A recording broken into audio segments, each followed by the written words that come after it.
Oh God. Oh, I hear you. You hear You me? hear me? I hear you perfectly. Okay, Okay, we're good. I think we're golden. Yeah, I think we're good. AirPods are out of the equation. They're out of the equation. I'm kind of glad I didn't set up mine. I was gonna set mine up last minute, like while my timer is clicking down. I'm like, should I try and hit these up real quick? And I was like, better not deal with it. And then we would have had two different technical See, Apple products. that was my first time using them in a freaking Zoom chat too. I was like, oh, why don't we throw the AirPods on? Make it a little easier on everybody. And then here we go. I wonder what that was because there was definitely you could hear that in the background, right? Like, I wonder why.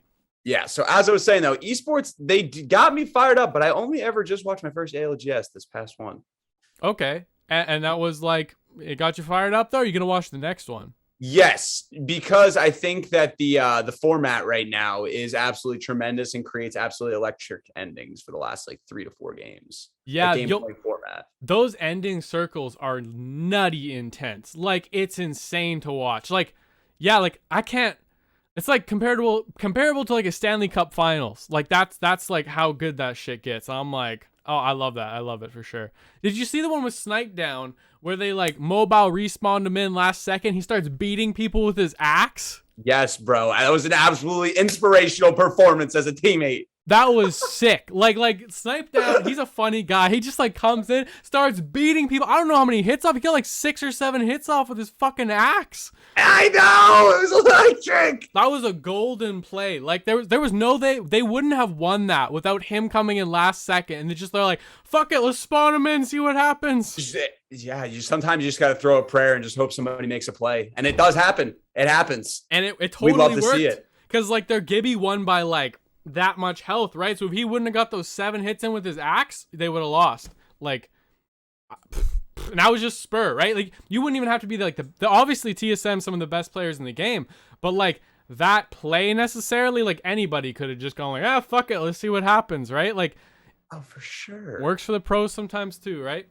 Absolutely. Yeah. So can you tell us a little bit about yourself? Like, who is Jbish? Why did you start creating content? And where do you create content? So, all right. So my name is Jack Bishop. You shorten it down, it goes down to Jbish. I am a 25-year-old Apex content creator from Connecticut. And I got so into creating content because one of my friends we were just ripping one day and I was just singing a little. So I'm a big Linkin Park fan from back in the day. And I was just ripping the RE45 as I always am doing.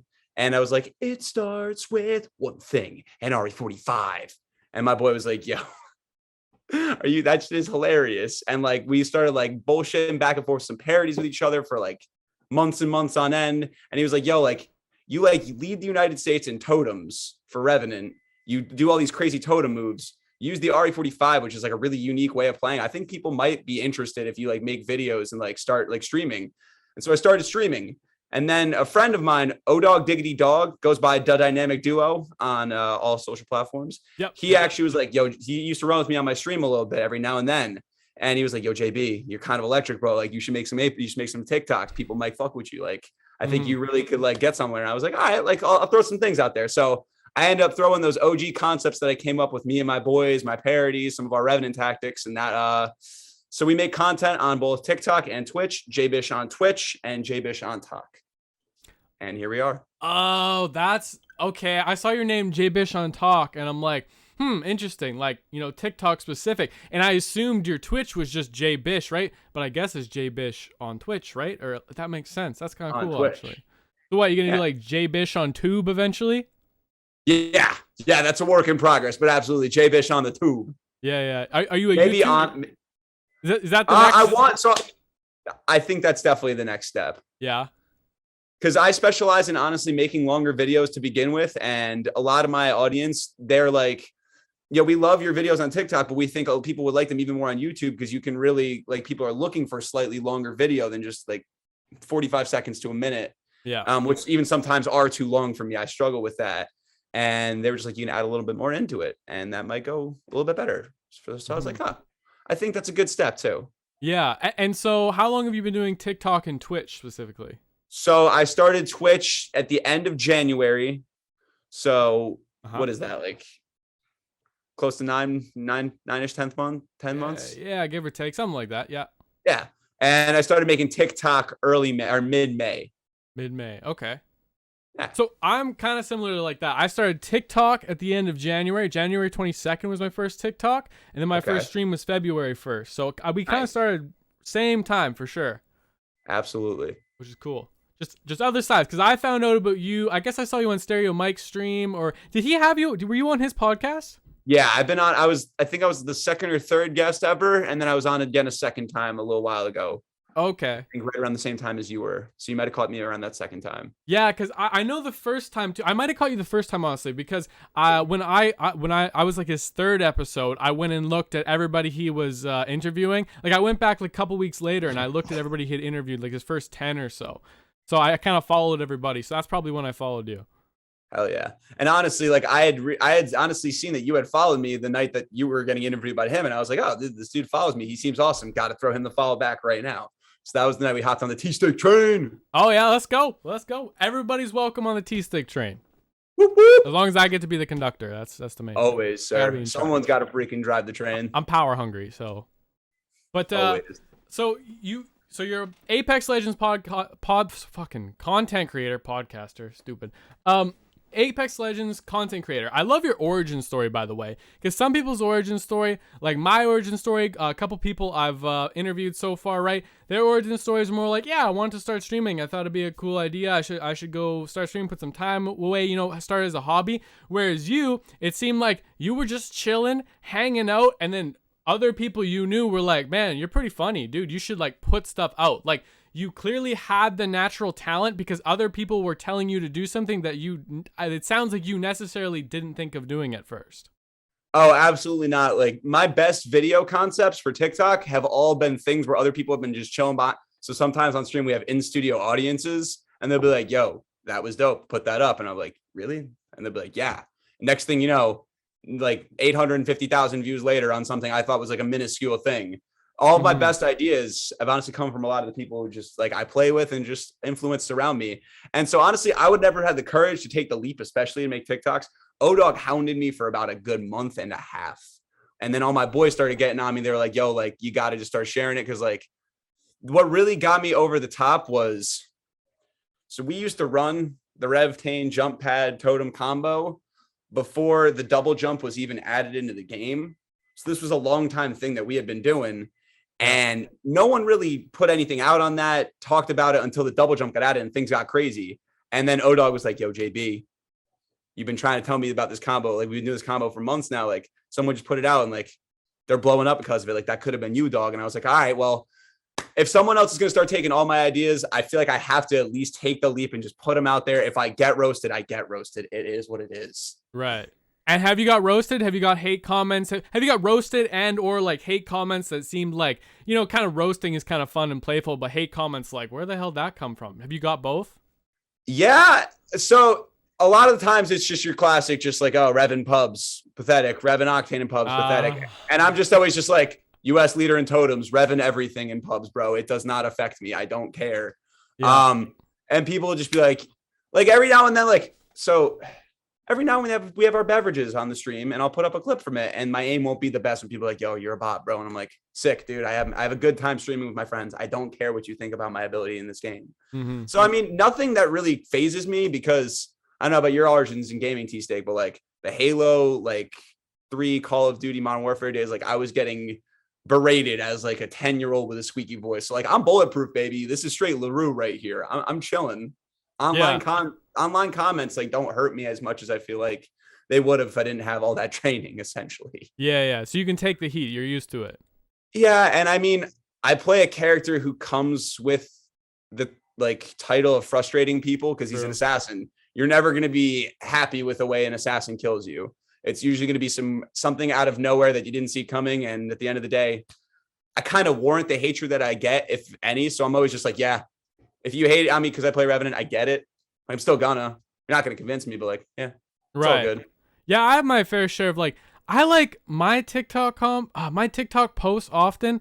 Fuck, I love pissing people off, man. That's like one of my favorite pastimes. I just love being a troll. So like, I'll pick on people's mains, but I don't know if I've made a pick on Revenant main. TikTok, it's coming. If it's not there already, I mean, like Octanes and stuff, I'll shit on Octanes all day because he's like one of the most played legends, right? It's like everybody's first legend. People love him, and I'll just like go in and call them all crackheads and stuff. And oh, I love the comments, man. They're so much fun. Or I'll pick on. Are you in controller or M&K? I'm on controller. Okay, so I'll pick on the aim assist kiddos and stuff, right? And I'll get 400 comments of straight hate, and I'll respond to every single one of them because that's why I made the post. I wanted them to be angry. I win, bitch. Congratulations, you played yourself. Exactly. And like half of them, if they're really upset, right, and they're kind of like offended, I'll be like, bro, it's just a joke. I'm just messing around. I'm just trolling. But if they're like super hateful and like evil about it, then I just like give it to them right back and I just troll hard. Like, oh, it feels good, man. I don't know if you've made posts like that before, but if you haven't, I would fucking recommend it. It is fun. Honestly, I haven't. I just don't know if I have that diabolical energy to just get into the thick of it with everybody like you. Maybe I need to hire you as my freaking go at 'em guy. Well, we can start some TikTok beef. I mean, why do you think my name is T Steak? I like the beef. He likes the beef. Yeah. I mean, if you got something spicy on tap, we could talk. I mean, yeah, we could come up with something. Like I was kind of going back and forth with Peak Panda, right? Like what was that, about a week ago? And that was pretty fun. Like I kind of I played the villain role, obviously, right? And he was like the savior defending all the controller players. But like, oh man, his fans just hated me. I love it. I don't know why I like it so much. It's just, hey, T-Steak, someone's got to wear the black hat.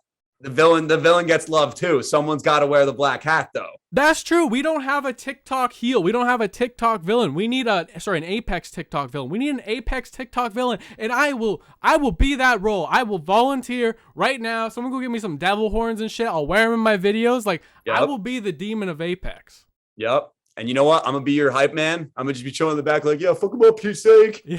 Hey, yo, these other guys take their trash. Or you can like comment underneath and like spice it up a bit. You're like, you stupid M&K. Like I don't care, right? Like it'd be fun. Hey, I mean, I'm always down. Yeah, my friends want me to wear the black hat, but I don't think I'm always suited for it. I think T-Steak may be the man to do the job. I love it. It just makes me like, I think of it and like, you know that emoji with like the smiling fucking devil, the purple smiling devil. It's just like I think of it, and that's what like that's just what like.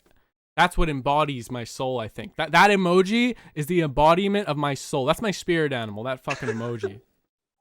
The online spirit animal just incarnate in just one little emote. You need to make a T-Steak emoji that's your face, purple with the horns. Yeah. You got to just make it. You got to get that done. That'd be tough. Yeah, I would love to do that. Yeah, if you want to start beef sometime, just throw a fucking post out at me in it if you want to be me. Like, you know, I mean, we obviously shouldn't be planning this, but not a lot of people are going to see this, right? So, like, we'll keep it, you know, on the down low. But everyone's watching. If you ever want to start some beef, feel free to throw some shade my way, and I'll respond accordingly. Okay. It's always open. T-Steak, if I ever take the I disagree with of yours, I'm just gonna go for it. I'm just gonna rip into you and I want you to come back at me as hard as you can. I'll probably respond with the same amount of heat, right? You know, like if you're attacking like family and kids and loved ones and shit, I'm gonna come back, I guess, as hard. But if you know, keeping it civil, I know where to draw the line. I feel. Oh, absolutely, T-Steak. Yeah. I'm never gonna cross the line with you, my friend. I promise. Okay. On my honor as the Rev. As an Apex content creator. Revs have honor? Oh yeah, there are a couple Revs who are more honorable than myself, and honestly, who are some of the best players I've ever seen. Okay. Are there any big Twitch streamers who are like Rev main specifically? Not that I know of. So my boy, he was the first ever Rev to reach 50,000 kills. His name was Private Cornflake. Just plug him real quick. He averages around in like the 50s to like sometimes he'll be in like the 90s range. He's probably the biggest streamer that I know who plays Rev though. Okay. Yeah, I haven't heard of him, but like, yeah, I don't know many big Rev. I know like Snipe Down plays him once in a while and stuff too, but not too often. But yeah. I mean, I used to play Rev. I guess Rev is probably one of my most used legends, I'd say.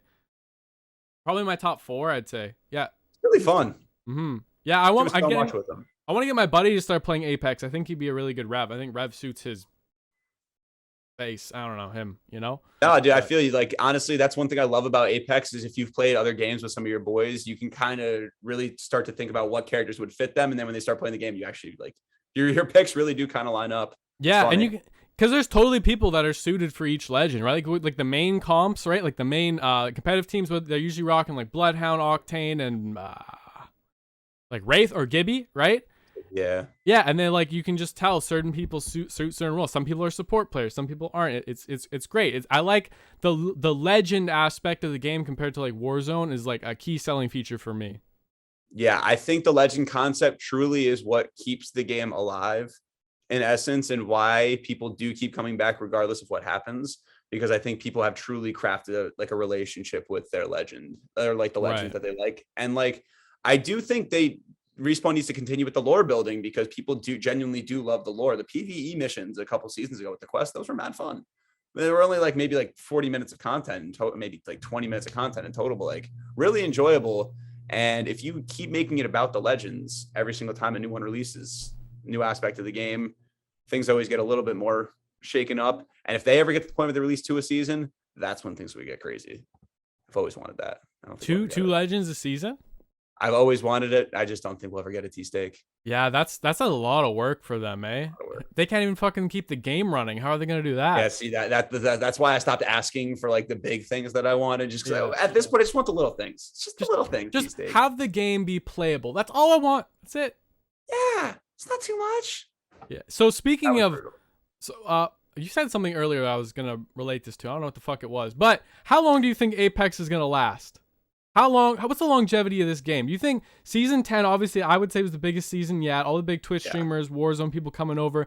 Was that the peak, or will there be another peak for Apex Legends? I still think there's another peak for Apex Legends. Because if they can get custom matchmaking, if all of us can have access to a matchmaking key in the next 3 seasons, I think this game has staying power for another like 1.5, 2 years, honestly, because when you can get 2 clans of people grouped up together and just play like an entire lobby of like people that you've at least semi know online, that's awesome. If you can just hop into a lobby with just your boys, and there's so much that can be done with custom lobbies in this game. And I just think that that's where eventually it will go. Like Fortnite Creative became very big. I think Apex Customs would probably help keep this game even more progressing forward, because I feel like a lot of the times people just like stop playing because they're like, the lobbies are too sweaty. I don't like the map right now. I don't feel like playing ranked. So if you could just play against people that you know, or people that you find in a club or in a Discord, I think that's could really help keep the game going and people wanting to play it. Yeah. I'd say like at this point, it's like, I can't believe they fumbled fucking season 10 though. Like this whole Rampart update, like almost a week straight that game was down, and like all the big Warzone streamers and shit are back on Warzone. Like the Twitch numbers for Apex, I think we're down for like 25% or something, which is nuts. That's like thousands and thousands of views. Like that's a big fumble there. And it's just hard because all these people who came over like had seen just how awesome everything about Apex just was. Yeah. And it was their first bad taste in their mouth of like the real issues that the game has. For everybody who's been here for a long time, we know what it's like. It crashes at the beginning of every single season, except for this season, but it wasn't going to last forever. And it kind of just sucks that next like stop in the road had to be right when they had the momentum going. Like everybody was in it. Right when they had momentum. I do think you could still recapture the dream. I don't think it's dead. No, yeah. I don't think everybody coming over is dead. What do you think could happen in season 11 to bring everyone back? All those who have left after just that simple week of absolute fuckery from Apex. What would they need in season 11 to like engage all the Warzone people again? Tropical Island's got to be absolutely electric. Yeah, a great map. I think a great map is going to be pivotal, and a great legend to go along with it. If we get a great map, a great legend, allegedly there's also going to be like a couple more zones, like, the trials dogs, the growlers, whatever those are called. Yeah. There's going to be those and some other types of animals hidden around the rainforest. So like if there's like really interactive and interesting, like only a couple, I don't want Fortnite when there's like all those mini quests, but if there's only a couple like of those PvE features within the map, like to like jump scare you, and there's like a lot of cool stuff, I think a new map could really keep everything going smoothly. Yeah, But I low-key love Trials. I think Trials is lit. Like, the loot sucks, but it's fun to do. so much fun. It's just in the top corner and you end up having to run to the bottom corner by the end every time, I feel like. Yeah, and it's like it takes time to get that loot, and it's like it triggers everyone to come after you, right? It's ridiculous, but it's fucking fun. You put that where Thermal Station is, that place would be electric. Yeah. If you gave a couple more places like around it that weren't Skyhook, it'd be a great place. Maybe a tiny bit better loot. Somehow make the rounds a little bit like not as long. I don't know if that's possible because you want the dogs to be just as hard because they're not super hard, right? But like if you're doing it alone, it gets a little tricky sometimes. Me and my duo got killed by the dogs when they first came out. I don't like to talk about it, but it did happen. It happened. Did you put it on TikTok? Oh no, this was long before the TT days. I wish I had it though. I'll tell you that. Yeah. That would have gone real good on TikTok. What's your best TikTok ever? Did you have like a series? I saw your TikTok. I'm assuming they were your tagged ones or your like pinned ones now. Yeah. So my top ones ever were the one that started it all, the RE45 anthem, which is my remix parody of In the End by Linkin Park. And I dedicated it to my baby, the RE45. So that got close to like 500,000. And then honestly, my series did not do great, but they brought the most people over. So my series, Advanced Revenant Tactics or ART. I don't know if you like anime at all. It's a Naruto reference. I don't get it, but I like the acronym. No worries. Yeah, that's why it plays for everybody. But if you get the culture, it's a little secret meaning. But yeah, so I showed off 12 different Advanced Revenant Tactics, which are just team comp moves involving the totem that just use just about every single character. Then I developed those as me and my homies would use all the different legends. So the best one that I have, so I invented this move where a Wraith goes up a jump tower, jumps off the top of it, brings a portal down into like a building or like behind a rock. You put a totem, go through the portal, and it puts you on the top of the jump tower and you fly at people. That is in my pinned TikToks if you want to check that one out. Yeah. Does that still work? Yeah, it does. So that's new. Yeah, the phase tower totem. Yeah. So the thing is, I treat my my Twitch show just like I try to like take the moves that I show on TikTok, the Advanced Revenant Tactics, and try to actually do them live on stream. And I yell them out before I go into combat. So I'm like, Art, sixth form, like jump tower totem. And I'll be like screaming and yelling and stuff. And so like, though those videos didn't do great, a lot of people like that liked the arts are the people who always came back to the show, which is interesting because like people always talk about how do you get people over from your TikTok to your Twitch. Like my videos that didn't even do the best are the reason that people came by. Right. No, I can totally relate to that too, because I find that like sometimes I'll get like a viral video. Let's say, I don't know, I say like anything that's like really good, like I'm like really proud about. It's like usually over like 120 or something, right? Yeah. So like I compare some that, so let's say I compare one video that gets 500,000 to another video that gets 500,000, right?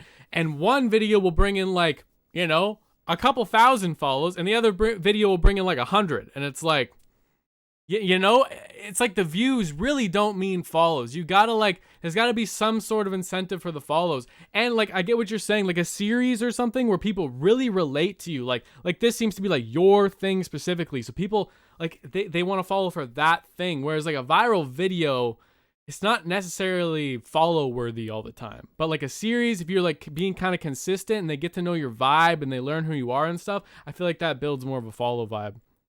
Yeah, and see, so I kind of wanted to build a specific type of audience with my first video. So there, like I said, there's an anime reference in a lot of my videos, and I realized early on that Revenant made like a fucking anime reference with one of his moves for toteming, and so I kind of play off that, and I found other anime liking Apex people, TikTokers, players, and just that's kind of the community I've tried to cultivate. So I try to make some videos that just specifically cater to them, because those are the people who like my content and interact with it the most. So like, I kind of like every now and then tossing a video out to my followers who are always there for me, even if it's not like specifically one that I think will do well with the general public. Right. That makes sense. Okay. Yeah. I remember watching Mr. Beast was on the Logan Paul's Impulsive podcast, and he was talking about like a system of like, I don't know if he was talking about himself or other YouTubers, but he's talking about a system where they have like a 4-split system. Like they'll do like kind of a challenge video, then like a giveaway video, then like a core audience video, and then like they have this like cycle that they constantly go through like that. And I can't remember if he was talking about himself or talking about a different YouTuber that he knows and how well the system was doing and how he was trying to adapt it. But I found that really interesting.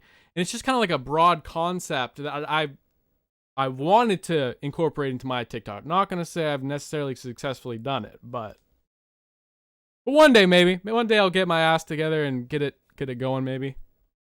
Brother, if you and I follow that plan, because that sounds like a tremendous blocking them out like that consistently, we will be on the moon. Yeah. That is for sure. That would be sick. Like I've gotten really like I haven't played Apex in like probably a week and a half now. It's been a while. Like damn.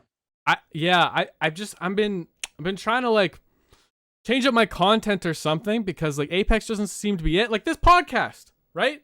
This is the Creatorville Podcast. This is not the Apex Legends podcast. It just happens to be that the easiest creators for me to get in touch with are Apex creators like yourself, right?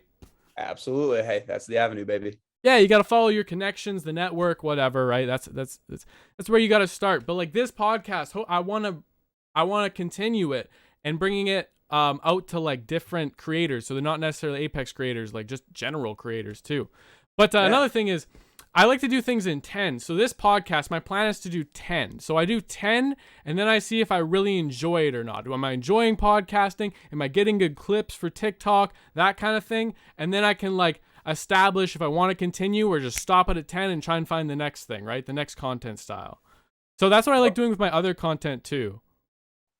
How do you feel like it's going so far with the podcasting, if you don't mind me asking? It changed a little today. Up until today, I was thinking like, man, I am not finding shit all to clip out of these podcasts. Like, I couldn't find clips for TikTok. But my last guest, not that there's anything wrong with my first two guests. First one was Stereo Mike. I didn't clip any of ours because it was a totally different format. It wasn't like my setup that's going on here now. But the last guest I had on, I found a bunch of things to clip up. And I was like, oh, okay, these are actually decent clips. I'll put on TikTok. I'll see if people respond to them on TikTok. And I'll keep on putting up more clips as I do these 10 podcasts. And if the clips are getting good engagement, that kind of thing, then I'll continue. If I'm enjoying it, I'll continue. But if I'm not enjoying it and they're not getting good engagement, no more podcasts. Hey, I just love your willingness to adapt and just throw it out there, brother. Yeah, sometimes you just gotta move with the punches. For sure. And if Apex servers are going to punch you real quick, we're going to throw a little win somewhere else. Throw a little energy somewhere else. Why not? Yeah, exactly. That's true. Like, again, a week straight, I was having major problems with Apex. I was having some friends who, I had always had major problems with Apex, actually. But, yeah. So, but is there another game that you enjoy playing? So, honestly, up until Apex, so I played Fortnite a little bit when it came out. I played up until, like, season, 6 of the OGs. And every year, always my boys and I would play Madden, FIFA, NBA 2K, and Shell, the classic sports games. Okay, yeah. So one of my favorite things that I've ever done was for the last 5 years of the Madden NFL game, me and 9 of my friends, we all do a fantasy draft and we play out NFL seasons in the franchise mode. So we go about 6 to 7 seasons deep every single year in the online franchise. But up until that was up until this past year. Honestly, the past year has really just been primarily Apex and fighting games. Love fighting games on the low. Like UFC fighting or like Mortal Kombat? Like Mortal Kombat, Injustice, if you've ever played those. Mortal Kombat, long time ago. Not Injustice, though. Yeah, that's like a superhero fighting game with like the DC characters. Oh, yeah, I know that one. Never mind. Yeah. Mad fun. The campaign is Superman goes crazy and starts murdering people. Wild. Fighting games. Okay, so have you had the opportunity to stream anything else other than Apex so far? Technically speaking, my first 3 ever streams were of that Madden league. Last Madden, I streamed 3 Super Bowls that I made it to. I went 2-1. I am a Super Bowl champion. I had to throw it out there. But yeah, no, honestly, I just only stream Apex primarily. Some people try to encourage me to do longer streams, so every now and then I do, but I try to always just keep it at a 2 hour, like a 2 hour and 20-minute stream, just because if I can make people treat it like a movie or like the TV show that it is, JB and the Legends. If I can just make it a 2 hour show, I feel like that's something that people can continuously commit to because they know that they're not going to, he's going to be on for 6.5 hours. Like, I'll come back for 5 minutes here, 15 minutes here, 10 minutes here. I feel like if you do something like that and treat it like it's its own show, it kind of helps with people wanting to come back because it makes you feel like it's limited time that you can be there. And it's the same limited time though. Yeah, I agree with that because you can like keep your energy. Again, talking about your energy is fantastic, right? Very like showmanshipy, like perfect. Yeah, like you'd be the guy who's like emceeing an event or something, right?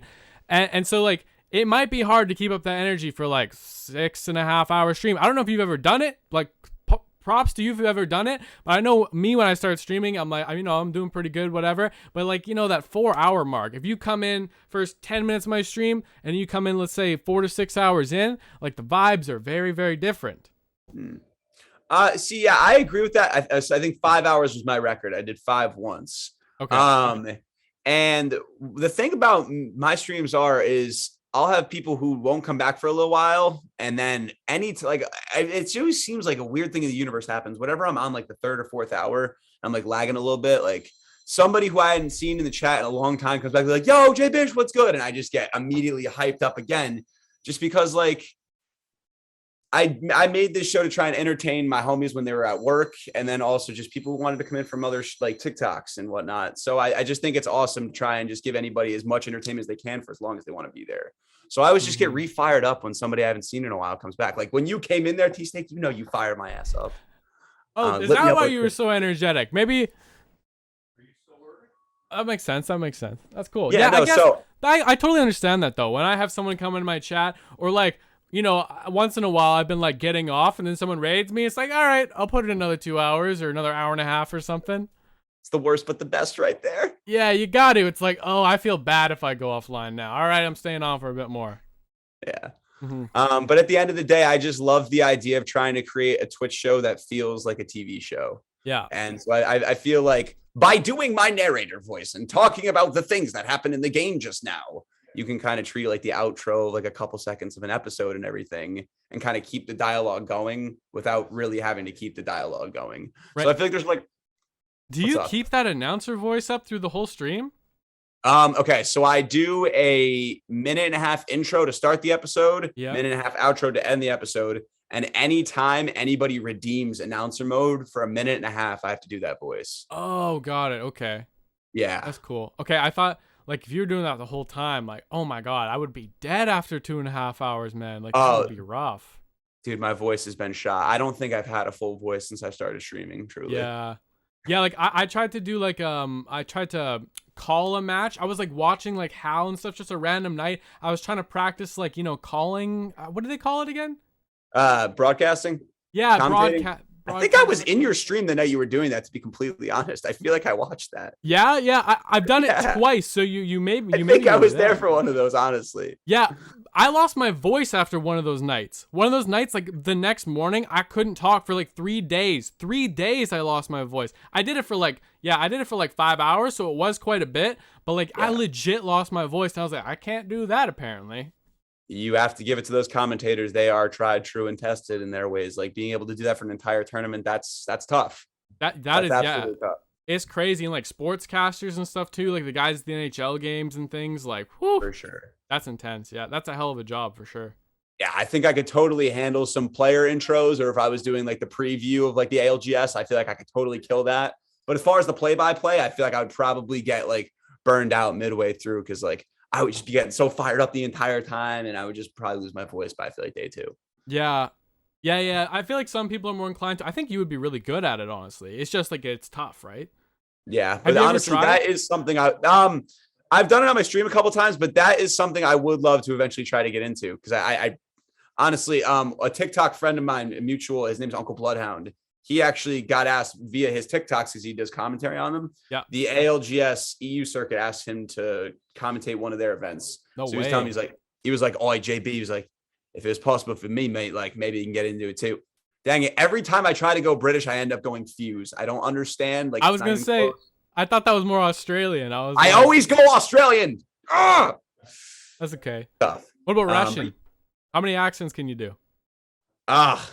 Sometimes it's just kind of going to be, it's got to be when they hit me. Like I don't do the lifeline unless they have one in the squad. That was a lifeline accent? That was a lifeline. Not bad, Yeah, not bad. Not bad. I mean, sending out me knuckle clusters. It's your boy Fuse here with T-Steak. We're doing a little showy show right here on Creatorville Podcast, and tune in every Monday at 7 o'clock if you want to catch the best podcast in all of. I was going to say in all of TikTok and Twitch, but shout out Stereo Mike. They're actually tied. Oh, yeah. On A and B. Mike, Only 2 shows for Fusey, mate. Creatorville and 97.7. All right, now back to T-Steak. You might want to stick with the Fuse accent. Like, yeah. The British one ended up being Australian, but the Australian one was pretty damn good, or like the Fuse one you just did. So I have this thing where if I spend a lot of time with people, I can like have distinct voices. I can pick up and really start doing their accent well if you give me like a week. So like I had this buddy named Russian KGB. Shout out Russian KGB. His name's Sasha. And he thick Russian accent. I used to play with him all the time in PAX. And I was getting really good at my Russian accent. I can't break it out off rip. I would have to be like, I just need to hear a Russian for like a couple seconds and I'll bring that back out. I swear. I don't know what it is. I'm 110% the same. Like I grew up in an area, we had lots of Russian immigrants. Like, I don't know how it works in the States, but in Canada, it's like, you know, when we have immigrants come from different countries, it's like the Jamaican guys go to Toronto. They put the Philippine people in like Saskatchewan. They put like the Russian guys were my area. So all of our immigrants were Russian, right? Yeah. And so like, everyone around me was talking Russian. I ended up getting like a pretty good Russian accent. I did it in a bunch of plays and stuff in high school because meanwhile, we had Russian people. I don't know why they weren't doing the fucking Russian roles. They had me, who has no Russian accent, doing a fake one. Their accents weren't authentic enough. Yeah, that's probably. Well, sorry. Honestly, I think it probably wasn't played up enough, right? Like I was doing it and again, I have to hear it for like, if I hear it for like 10 seconds, right? Then I can try and replicate it again. But I totally understand what you're saying. You can't just do it off rip. Yeah. Yeah. But then the second you hear it, you just snap right back and you're like, all right, let's go. Yeah, like if we pull up an FPS Russia video, right? Easy. Yeah. You know what? Hold on. This is an out of the ordinary podcast. I have a screen here. I have a scene. It's called, do you watch the Joe Rogan podcast? I don't actually. You don't? Okay. So on the Joe Rogan podcast, he's got his assistant Jamie. Do you know that? No, but now I do. Okay, he's got his assistant Jamie. So whenever him and the guests are talking about something, he says like, hey, can you pull that up, Jamie? And then Jamie's in the background Googling it. He'll bring it up on the computer in front of them so they can all look at it, right? But you never see his face or anything. He's like behind the scenes. So I have a scene on my OBS here called the Jamie screen. Okay. So I can pull up. I don't know if you're watching my screen right now. I took it down because I thought that was part of what was going on. Yeah. Could be. I didn't want that feedback to continue. So I only have you open on Zoom. Let me see if I can get there quick. Hold on. Let's see if we don't have problems.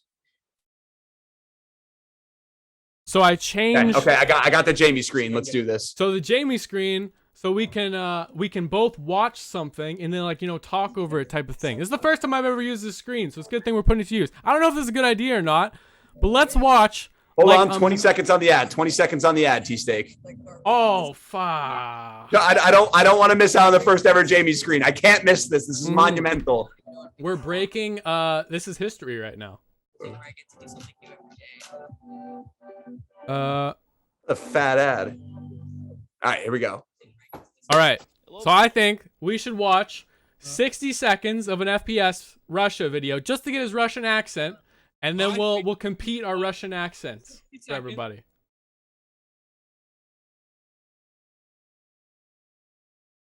Oh, a good idea? Yeah. Why can't I hear you? What the fuck? Yeah, no, we're here. Okay. All right. So I'm gonna play it for 60 seconds. Hit it. Yeah, no, we're here. Cool. This is the DP12 shotgun. It's a 12-gauge high-capacity shotgun. You've probably heard all that before, but this one's got 2 barrels. That's right, it's a double-barreled pump shotgun, just like something out of The Simpsons. I never thought I'd see something like this, and then when I did see it, I was pretty skeptical about how well it would work, but I've put about 500 rounds through this thing, really impressed with it so far, and I really like the fact that everywhere I go with it, when I pull it out of my car, everyone's blown away. They've never seen anything like it before, so we're going to run it through its paces today, going to do some silly stuff, so let's start the show. All right, I think that's good enough. You get a good enough sample? You got it? All right, I think that's good enough. You get a good enough? I think we got a good enough comrade. I think we got a good enough sample, comrade. Let's do it. Let's grab our AK-47s, go grab a bottle of vodka. We'll be good. All I know is if anybody tries to take caustic from me by end of night, I break bottle and stab them in liver. Yes, you can be Caustic and I will be Revenant. And then we say Das Vidanya to all the skin suits out here in the land. Oh, yes, we can use our Russian accents. Or we could go play a game of Apex and just fuck with the other guy on the team. Fuck, I'm fucking it up. And we can fuck with the other guy on the team. Very good. Very good, comrade. They shall stand no chance against our superior Russian tactics and our superior livers after we have downed the bottle of vodka. We are both former Spetsnaz and former KGB. I'm losing it, but you're doing good. You're doing good. All right, you win. I submit. You won the competition. There we go. These days, the first ever Russian accent off I've ever had, and it was amazing. It was an absolute pleasure. You were a worthy opponent, sir. Virtual handshake. It was great. GG's. I think that's the first probably Russian accent off that has ever been on a podcast ever or on Twitch ever. Yeah, I don't think anyone's ever gone for it like that. But yeah, you got two guys here who have established, if nothing else, they're prepared to go for it all. That's true. That's true. You know, you have an idea. You just got to throw it out there and see what happens. I mean, that might be TikTok clippable. How the fuck do I mark things? Whatever. I'll figure it out. I'll find it later, you know? We'll find it. Do you mark stuff in your Twitch when you're going? Okay, so with my points, right? I have an incentive. If I yell clip it and someone clips it, they get 800 Bish bucks. So that's how I incentivize people clipping stuff for me. I go ahead and give them in-game current or in Bish bucks currency. Otherwise though, bro, maybe at the end of a game, if it was really sick, I type in my phone like 1 hour 43 mark or something like that. But nah, I wish that I had one of those buttons that could instantly clip. Yeah. Same. That would be like really, really helpful. Cause like watching your whole stream back kind of sucks. And like, like, points that are like, oh, that could make good content. But you forget a whole bunch of them. Like I can probably only remember like 15% that I'm trying to remember. Oh yeah, dude. I feel like honestly, there's been a lot of things that I've missed out on that like could have easily been on TikTok, but I just didn't clip them in time, and the VOD was gone forever, like a week later, and I was like, damn. Yeah, 100%. Like if I had like an editor or like an in chat clipper, like your incentive to clip is a really, really smart idea. Yeah. I tried to do something like that. I was like, yo, chat, if you clip something and I end up using it on TikTok, I'll give you like 100 Apex coins, right? And then the thing was like, once you get 10, then I'd send you a gift card for 1,000 Apex coins. But that didn't really work out very well. But your thing actually makes more sense. Like that's a lot easier because it's all in the program and you can do it every time, right? Exactly. And those people do love gambling in Twitch. Like that's like the biggest thing everyone loves is just being able to hit that gamble button with virtual currency. Yeah, I used to do gambling on like 1v1s and stuff. Gambling kind of making a comeback, like sports gambling and all that stuff. Okay, so now that we're talking about sports gambling, I think there's actually a realm for that with Apex, low key. So I don't know if you've ever delved into the daily fantasy realm.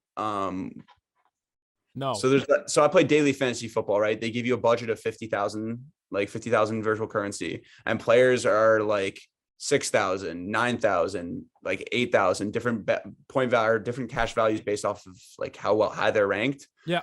They have that for League of Legends and Dota tournaments. I low key think that if you could make a lineup of your five of your favorite players in an ALGS and you score fantasy points based off of how they're doing in the tournament, kills, placement, all that wise, and people could have their team of like Apex players, I think that's something that really could thrive because I feel like there's a lot of sports fans who play Apex Legends. I feel like there's probably a lot of people who like to gamble who play Apex Legends.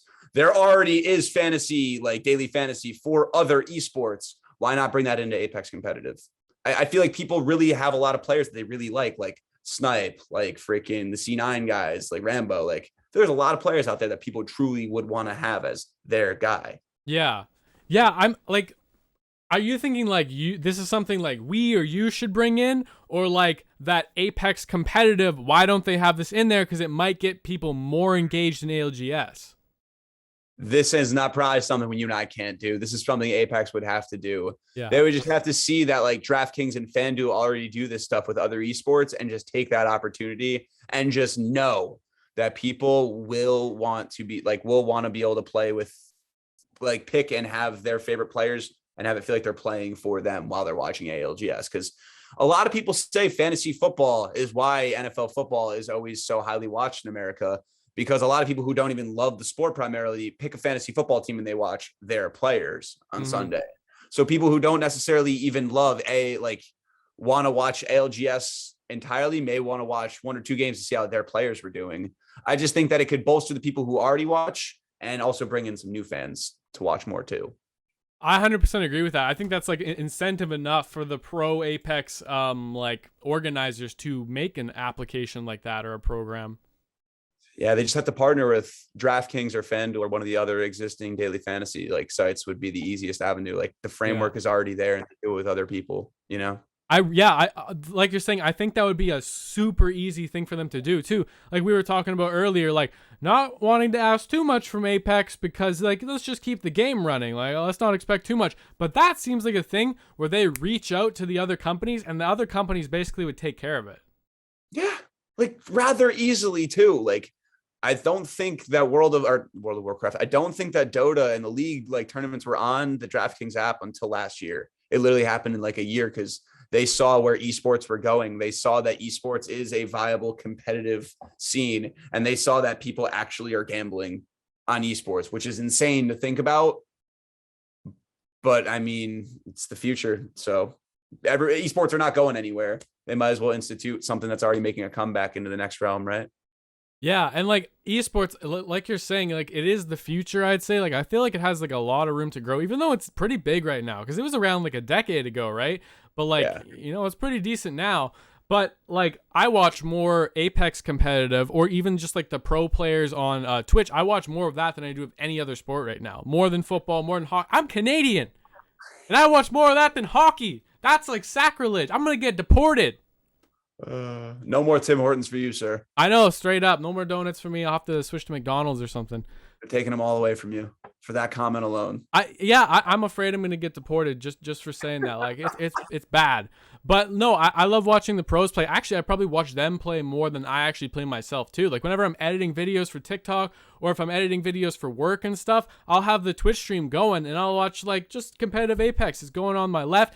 On my stream when I play Farming Simulator, which is a hell of a good game to stream, you just get to chillax. You sit there, you eat some peanuts. It's great. I love it. And then I watch Apex competitive. So when we stop at the side of the field, once we've seeded everything, we're waiting for the plants to grow because it's like watching paint dry. Then I'll put the Apex competitive on my screen and we can watch that together while the plants grow. Great. Dude, it's such a great game to watch. It really is. Because even just running and flipping around guns looks cool. And just when you're watching those high pressure games, it feels like every moment counts. Because, you can get thirded at any moment. You could be run up on at any moment. You just know that every moment means so much, especially in that game point format, because there's 5 teams that could win certain games. And you're just oh.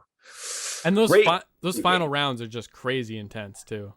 Yeah. I just think it's a game that truly does yield well to viewers, honestly. Yeah. I've thought about that too. I think I get what you're saying, but I don't have experience watching any other esports. This is the only esports I've watched. So I have trouble I have this biased opinion. I have a biased opinion that I'm I think Apex is the most interesting esports out there, right? But realistically, I've never watched any other esports and I don't really play many other games. So I don't know if it's the most interesting. There could be a more interesting game, but I could see people that I know. Oh, my one buddy, I told him about my TikTok and my Twitch and whatever, right? And he has never played Apex before, but he started watching Apex on Twitch. He has still never played Apex, but he watches Apex on Twitch. That's half of my viewership. That's crazy, right? Yeah, it's all my friends. It's wild knowing that I'll never touch this game my entire life, but I know so much about this game and like watching it. And right. I'm let's go. It's like NHL hockey or something. I don't play hockey anymore, but yeah, I'll still watch the NHL. I haven't played hockey in 6 years, but I still watch the NHL every year. Just like everybody I know, they watch the NHL, but most of them don't play hockey. Same with football, tennis, whatever, right? It's crazy. It's legit a sport. Like that's why it's an esport. It's crazy. I can't believe that like you know how like pro teams and stuff in actual sports, they like have nutritionists and like workout plans, and like the athletes are treated like fucking athletes. How long until the top esports teams, like let's say TSM, is forcing Hal to work out every morning and like eat kale for 5 meals a day and stuff, so his brain and body are in tip-top shape so he can win his tournaments? How far away are we from that type of shit? Yeah. All right. So do you know that the NBA 2K, like the NBA has a partnership with the video game 2K, and like NBA teams have 2K teams? Have you ever heard of this? No, but that sounds cool. So like the Washington Wizards basketball team, there is a Washington Wizards 2K team that is a direct associates. There is a New York Knicks like team, like they pay 5 players, like actual players, and they are on the team. They house them. They give them everything. They get to come into the stadium to play and practice. They can use the courts whenever they want. And like these guys are kind of regimented. Like they have a coach. They have a coach, like they practice, they sit in like in the stadium and they'll play like in their own like esports lounge. And these guys are getting salary. They're like, they had a draft, like a red carpet draft. So wild story. One of my friends is rather good at the NBA video game, and he was one of my roommates in college. And so I left my Xbox over a summer there while he was living there. And he had built up a relationship with this guy named Nate Cal. And they had played online together all these times. Next thing you know, a year later, 2K draft happens that night. My boy's watching. He's like, yo, Nate Cal just got drafted. All of a sudden, I have this guy on my friends list, and his picture is him on stage at the podium at the esports like NBA 2K draft. So we're not far off from people being regimented to train and eat specific diets, bro. Like there's already legitimate sports teams that have esports divisions. Like I'm going to Dallas next week to watch the Cowboys play. Right outside the stadium, there is the Arlington like esports center, and it's massive. And that's where the Dallas Mavericks esports team plays. Damn. That's incredible. Dallas Mavericks, so like the NBA team, you're saying? The NBA team has a center for their 2K team to play. Would fucking Mark Cuban have something to do with that?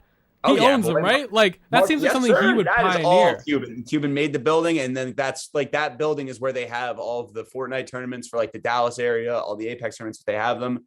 Yeah. And like he rents that center out that he built strictly for his 2K team. He rents that out to other esports in the area for their events.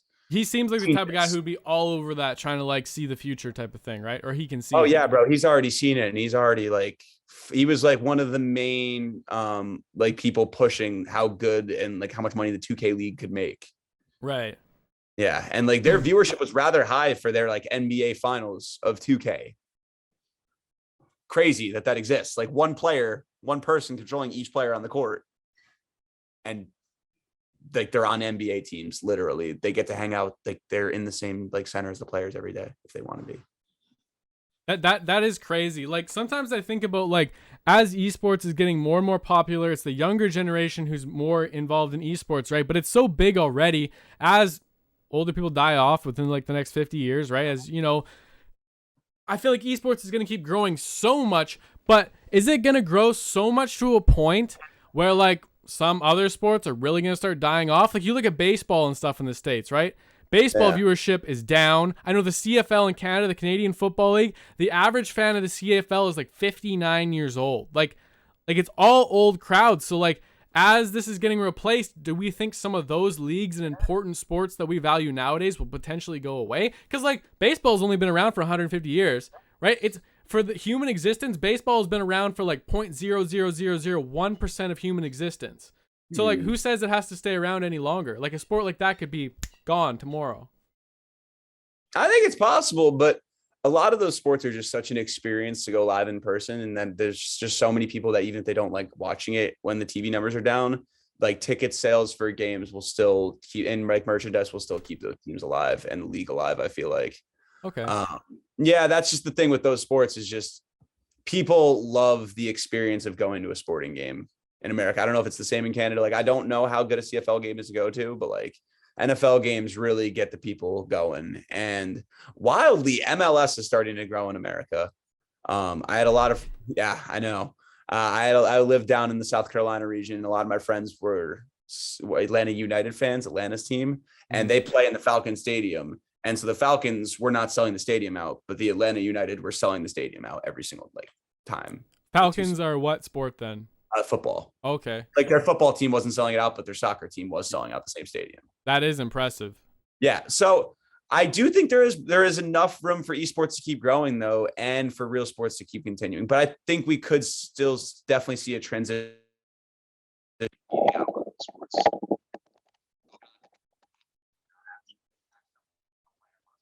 Did you? Yeah, I can't hear what you're saying. I think you've realized that. It looks like. Yeah. Let me know next time you can. I can hear you again now. Yeah, I can hear you. Thank God. I accidentally just popped the case open for 1 second just while I was playing in the mid sentence, and it just immediately just sent everything to shit. Sorry, T-Steak. That's okay. How did you realize that I couldn't hear you? Did you realize because my face kind of went like, Yeah. I was like, I'm not saying anything outrageous. Why does his face do the thing that it does? And I was like, that's why I did it. Just read the social cue perfectly. Like I barely did anything, right? I was just like, I was like, wait a second. I've been here before. What happened? Oh God. That's funny. But yeah, I would. I mean, bro, if we're talking like down the road, VR esports eventually, that's something we're like 10 years away from, probably, like competitive shooter VR esports. Yeah.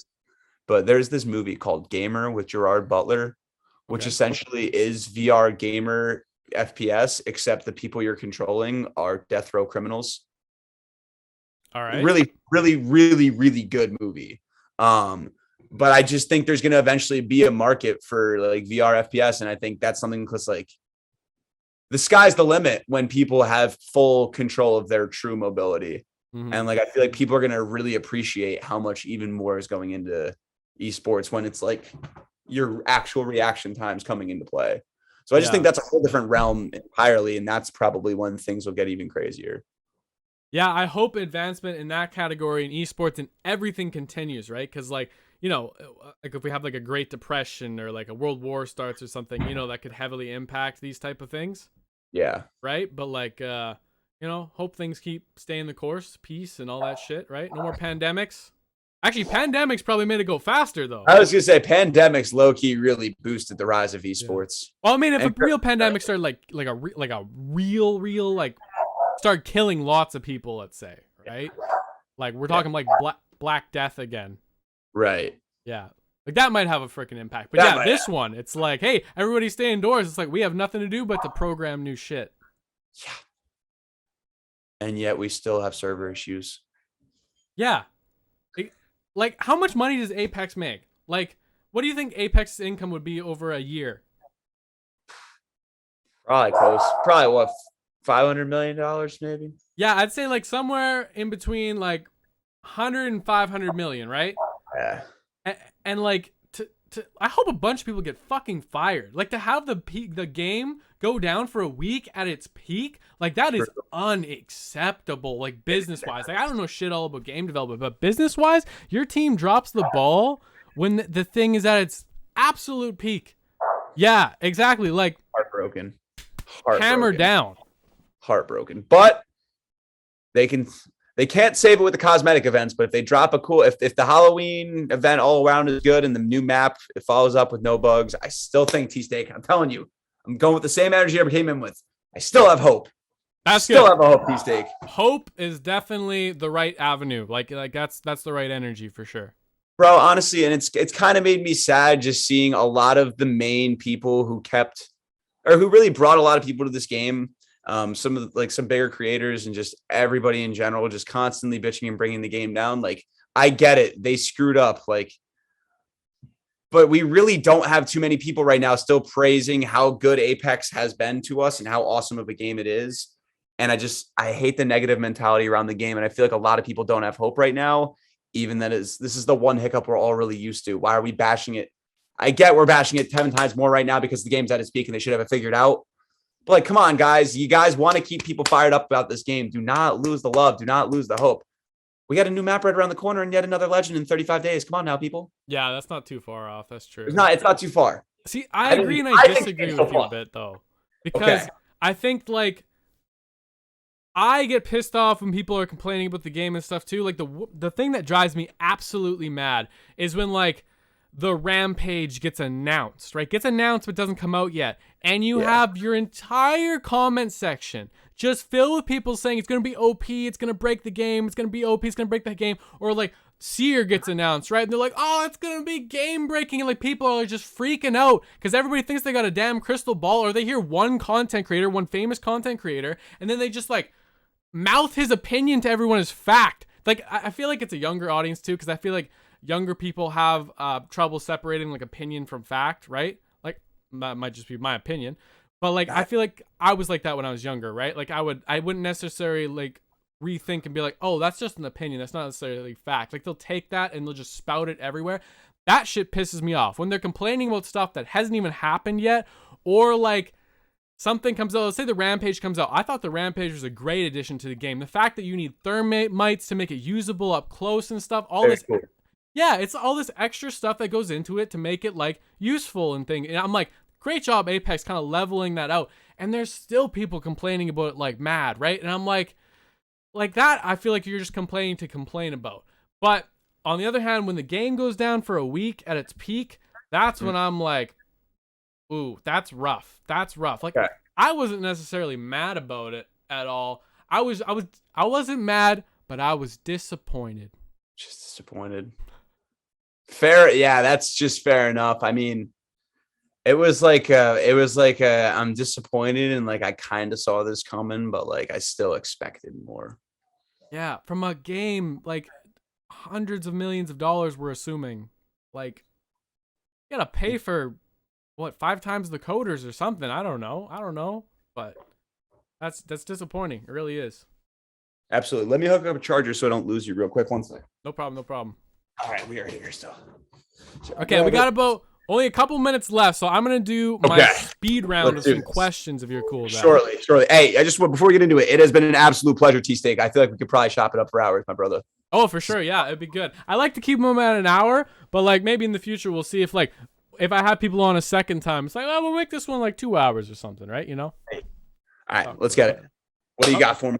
All right. That's a stupid question. All right, I'm skipping to the next one. What's something you wish you'd known before starting content creation? Ooh. Not everything has to be perfect. A lot of times with like the little captions, I've gone on and spent like 2-3 hours like trying to get everything just perfect to pop in at the right time, and those videos haven't ended up doing well. And then you spend 15 minutes on a video sometimes, and that's the one that pop off. So I feel like just throw it out there and don't worry about the little things as much. That's a great answer. I'm pretty sure my second guest did the exact same thing. So that's right on par with common content creator knowledge. I 100% agree with that. Like, like some of my 2-hour editing videos, shit all. Some of my 15-second videos, like, boom. Why? Or you put a spelling mistake in something, you'll get like 300 comments talking about your spelling mistake, and it blows up the video. It's golden. Put spelling mistakes in all your videos. I guarantee you will get followers faster. But have you ever done that? Put a spelling mistake in? No. Dude, put a spelling mistake in your post. Like, yeah, like I had this one. I posted the exact same video. The second time I posted it with a spelling mistake. The first time it got 50,000 views. The second time it got 400,000 views. All one spelling mistake. The beauty of a spelling mistake. Yeah, and one of the comments has 500 likes of just the correction of my spelling mistake, let alone all the other comments about the spelling mistake. Bruh, you cracked the Da Vinci Code. Congratulations. It's great. Just act like you're an idiot. People will tell you how dumb you are, and it'll blow you up.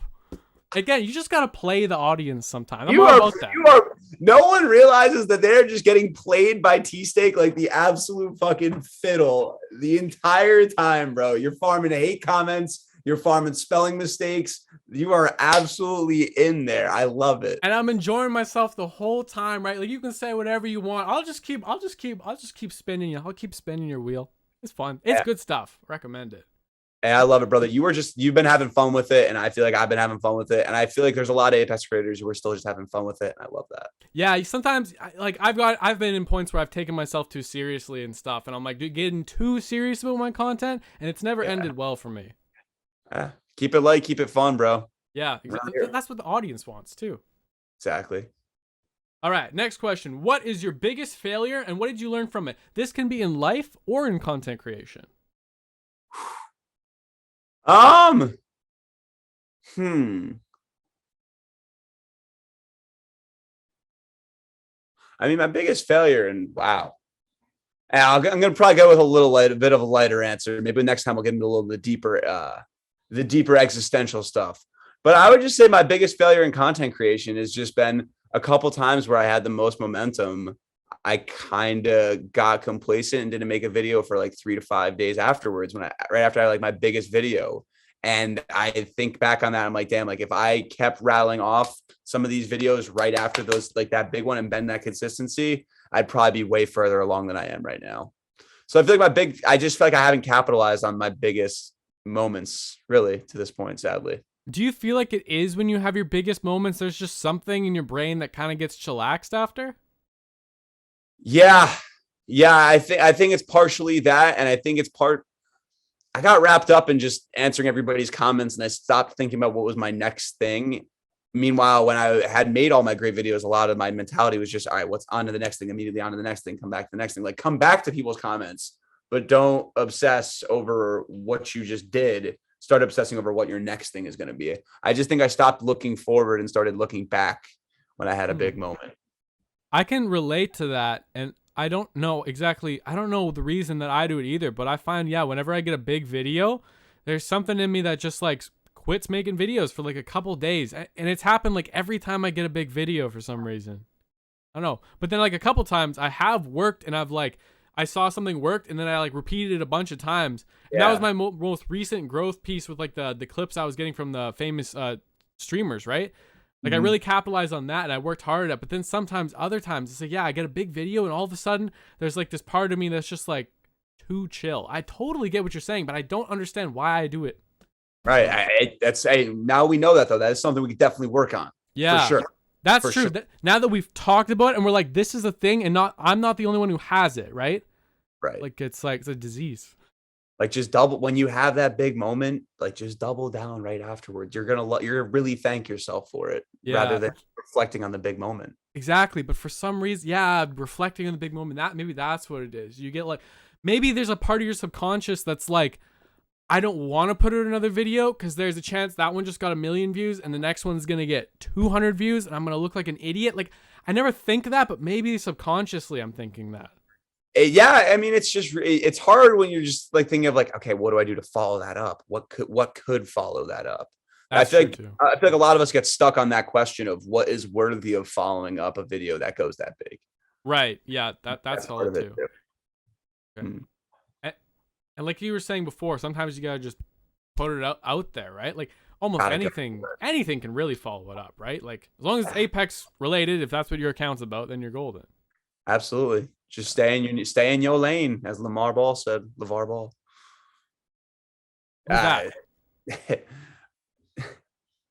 He made a bunch of comments saying his sons were going to get picked into the NBA, and he was right about 2 of them.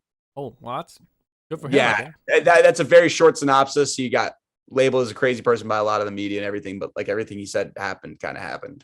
Damn. Yeah. You can't trust the media.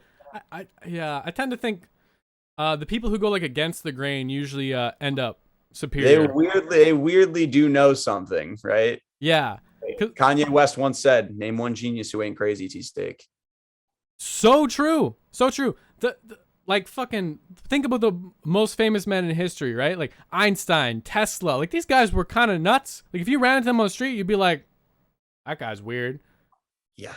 Just fucking created like relativity and electricity and shit, right? Like, yeah, the greatest people in history are kind of nuts, right? Even like the greatest evil people in history, like Hitler, fucking nuts, man. Something's got to be off. Something's got to be off to reach a different like level of somewhere, you know? And it's very interesting. And we just hope those people get used for good, like Einstein, instead of bad. Yes. Yeah. Yes. Let it be known that Creatorville Podcast does disavow Hitler. Let it be known. Yeah, not a big fan of Hitler. Just putting that out there right now. Big anti-Hitler podcast. Yeah. We're good. Watching it taken out by Twitch just like right now. That's crazy. Yeah, my bad on that. What is some advice you would give to a new creator? You just find something that you think, just find a piece or just a series that you feel like embodies you, just like we were talking about. Like, I feel like that was something that really helps propel me in my streaming journey, is just finding something that I clung to, and then I could find other people who liked that idea too. So like my advanced revenant tactics, I put my all into those. So like when I play Apex, I asked my friends if they wanted to play different legends so I could try to come up with new moves. And that was a big part of it. And I think if you just kind of find a way to express who you are through your gameplay, you'll find yourself being a lot more successful than just posting a regular clip. Yeah, I agree with that. That makes sense. Yeah, finding what's you. I get that. Yeah, because a lot of top creators will tell you, or like gurus, TikTok gurus, YouTube gurus, whatever. They'll tell you the same damn thing. They're like, find the trends, do the trends, be like everybody else. Find the trends, do the trends. Find the trends, do the trends. In my opinion, I haven't seen anybody be overly successful with that. Nobody's been able to build a community doing that. Nobody's been able to do all these major things by doing that. Like, you look at people like Peak Panda. Like, he doesn't do trends or anything like that. He blew up like 100,000 followers in like a week because of like he made his own unique content of who he was, and like people who do their own thing that nobody else is doing because it's them. No one else is going to be Jbish. There's no other Jbishes on the planet. No one else is going to be T-Steak. No one else is going to be Peak Panda. So if you do what is you, you're always going to be unique. Amen. And then just people cling to uniqueness. They like seeing something they haven't seen before. And if you find your lane and you find a way that you can give somebody a little bit of something new, and like something they already like Apex or a different game, like, you're golden, baby. 100%. Yeah. Like, that little relation just to like get the connection across. Like, oh, this thing's about Apex. It's like, oh, cool. Who's this guy? Yeah. I gotta have that relation tool too. Can you name 3 creators that you look up to? Wow. 3 creators who I look up to. Honestly, just for his grind alone and his ability to pump out like 15 videos in like 2 days, O-Dog truly is an inspiration of mine. Okay. Because if there's somebody who really does not give a frick about how good or bad his content is, it's him. Because half the time he's just standing there, no cuts, just talking. And very fast. I think that's awesome that he has the confidence to continuously be able to put himself out there that raw and uncut, because I feel like I'm somebody who has to add a lot of cuts, add a lot of effects, add a lot of music. I make my own Apex parodies that I record in the fucking studio because I feel like I have to add something different. And so he's somebody I definitely look up to. Honestly, damn, I just love his personality as just like a good dude. I really always loved Professor Frags. Okay. I think Professor Frags is an awesome guy, honestly. And then he really doesn't get as much praise as I think he should, but I always have thought that Glocktain is actually a really awesome dude. Like, right. I went in his stream the other day because I don't know. I'd always just seen him just on like he's kind of family friendly in his videos. Like, you don't see him swear very often or anything, but you just go into his stream. He really is a normal, rather electric, like great personality dude. And getting to see him live like that was awesome. I highly recommend checking out some of your favorite creators, and you sound like you do, like in their streams sometimes, because a lot of them have even better personalities than you ever could even imagine, even when you already like their personalities on the TikTok. Yeah, because like Twitch is so real, right? Like on so Twitch, real. If you're streaming for like hours at a time, you can't like fake a personality for that long. It's impossible. Like, the real you is going to come out. Right. And you don't have to, like, and conversely, if you do tone yourself down for other platforms, people get to see you really what you're really like toned up, which is awesome, because I just love that ability to be able to go live. Really fires content creation, fires me up, T-Steak. I'm so happy to be here once again. Yeah, well, we are definitely happy to have you. And we got the last question of the day. This is my signature question. This is the one I ask everybody, and it's my signature question. So here it is.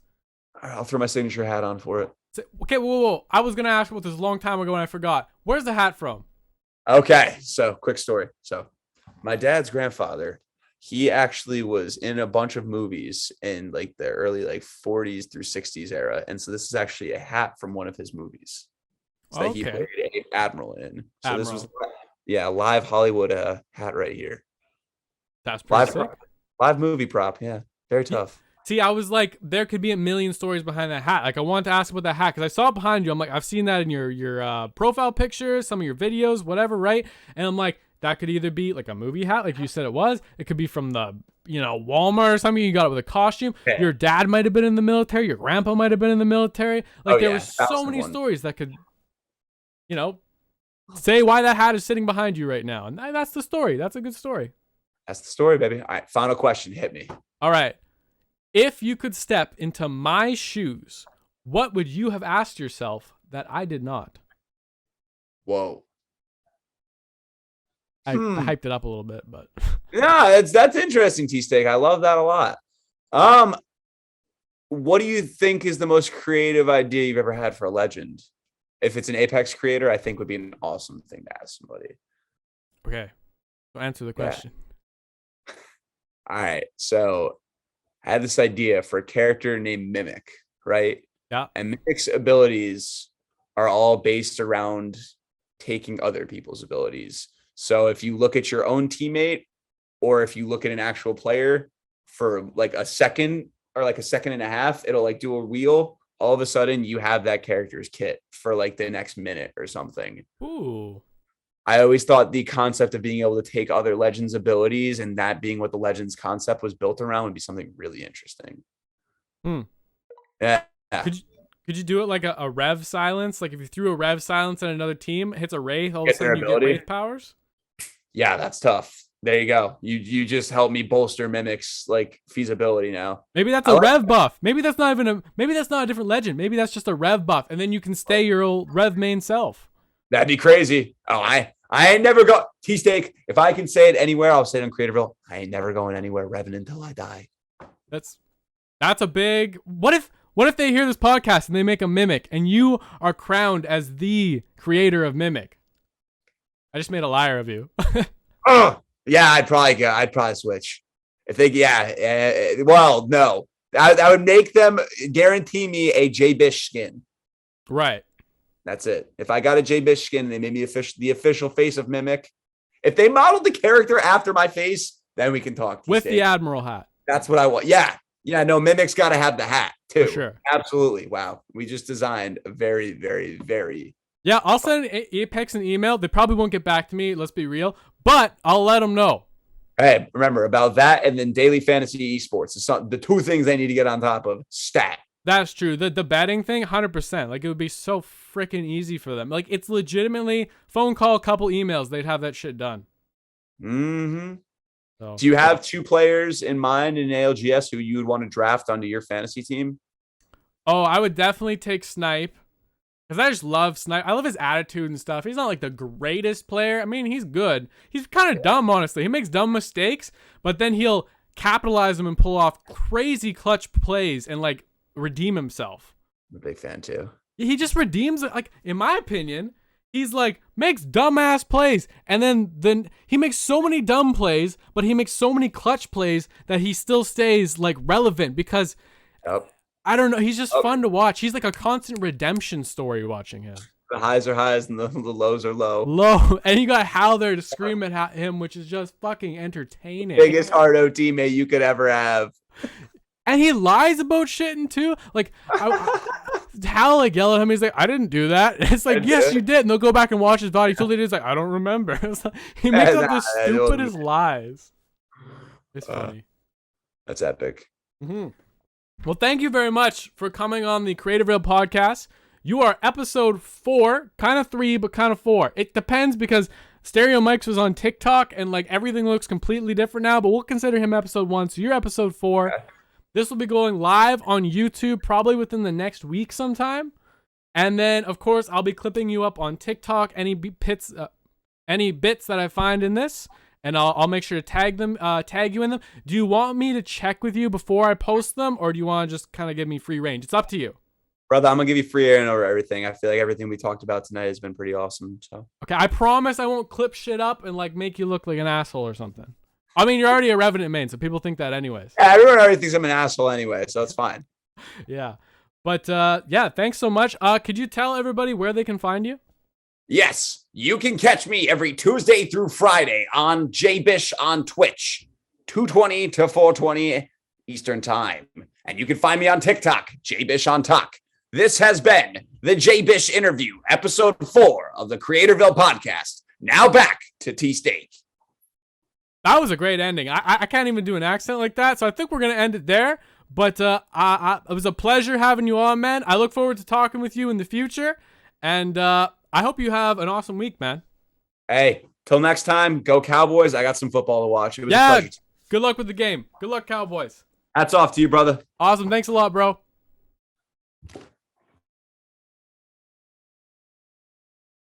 All right. Let's go. We are... Hi. Sorry, I am not fucking paying attention right now. What just happened? Okay, so that was the episode 4 of the Creatorville Podcast. Thank you so much to Jbish. He was an awesome guest. By the way, I don't know if Jbish is going to be watching this right now, but maybe. That was the first guest that I've had on so far that I've never talked to before. Like, I've never actually talked to Jbish in, like, person or, like, through voice or anything.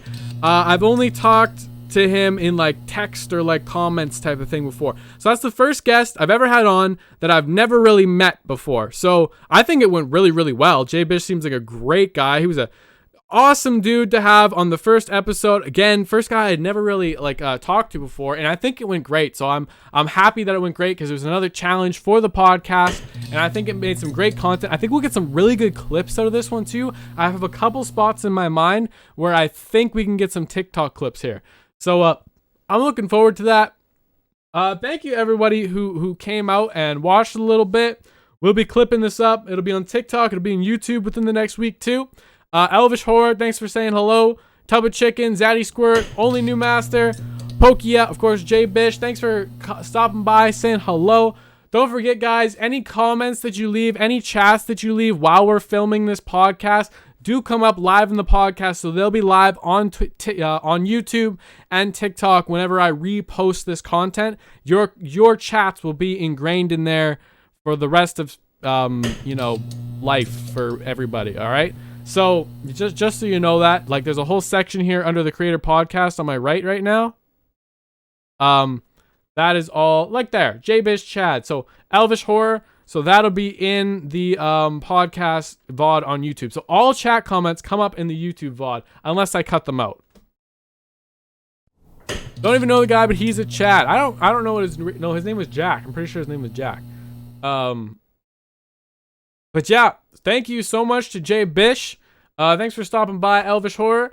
I'm gonna head out for the night. I got some shit to do right away in 4 minutes. So I'm out, everybody. Thanks for stopping by. That was another podcast done. Thanks again to Jbish. And episode 5 will probably be filmed later this week. I'm thinking Thursday or Friday. I'm getting somebody lined up. So I will see y'all then.